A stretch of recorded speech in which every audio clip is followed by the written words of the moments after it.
आगे से पैदा ना हो, इस हिंदुस्तान की ऐसी की तैसी ना करे। इस पाखंडवाद के कारण हम इतने पीछे हैं। अब बात करता हूं मैं, सबसे पहले जो हमारे बाबा जी है, शुरू में ये अपने आसपास के गांव गोआंड में भिक्षा मांगता था, क्योंकि वो पुश्तैनी काम है।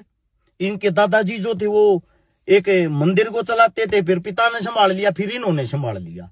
ये तेज खोपड़ी का आदमी था, चालू आदमी जो होता है, शक्ल का सुंदर भोला भाड़ा।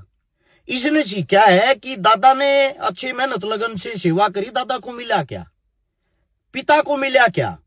एक मंदिर की सेवा करके शायद कुछ नहीं मिलता। अगर किसी को कुछ मिल सकता तो वो मिल सकता लोगों में पाखंडवाद घुसाने से। अब इन्होंने बचपन से ही पर्ची बनानी शुरू कर दी, बचपन से ये भगवान बन गया, जिनकी डायरेक्ट भगवानों से फोन पे बात होने लगी।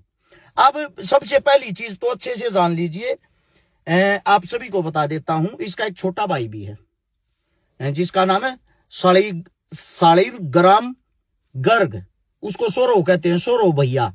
इसकी एक बहन भी है। अब बहन को तो छोड़ दीजिए, दोनों भाइयों की बात करते हैं। इसका जो भाई है ये सौरव भैया हमारा, ये भी लाल बाणा लाल चोला पहन के अपने भाई के साथ इसको संभालता है। किसको?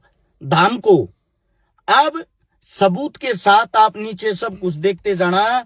जो ये सौरव जी है, इनको एक बराबर में SC ST समाज के अंदर, दलित समाज के अंदर एक गरीब बेटी की शादी थी। उस शादी के अंदर जाके मारपीट की, तोड़फोड़ की और तमंचा निकाला, नशा करते हुए तमंचा निकाल के तमंचा घुमाया, जिसके तहत मुकदमा दर्ज हुआ, जिसमें SC ST एक्ट लगा।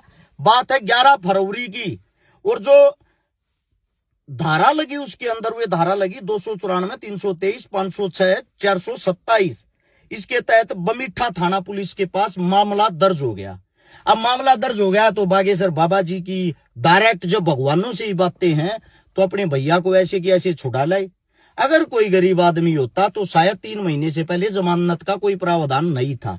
अब इससे आगे आते हैं, इन दोनों भाइयों को ही जो हिंदू राष्ट्र बनाने की बात करते हैं, दलितों से बड़ी शिकायत रहती है। वीडियो के अंदर आप देख सकते बस छूना नहीं है, मैं अछूत आदमी हो। एक दलित पैर छूता तो बाबा जी कहते हैं दूर रहो हमारे से, हमारे पैरों को हाथ मत लगाओ वरना हम अछूत हो जाएंगे।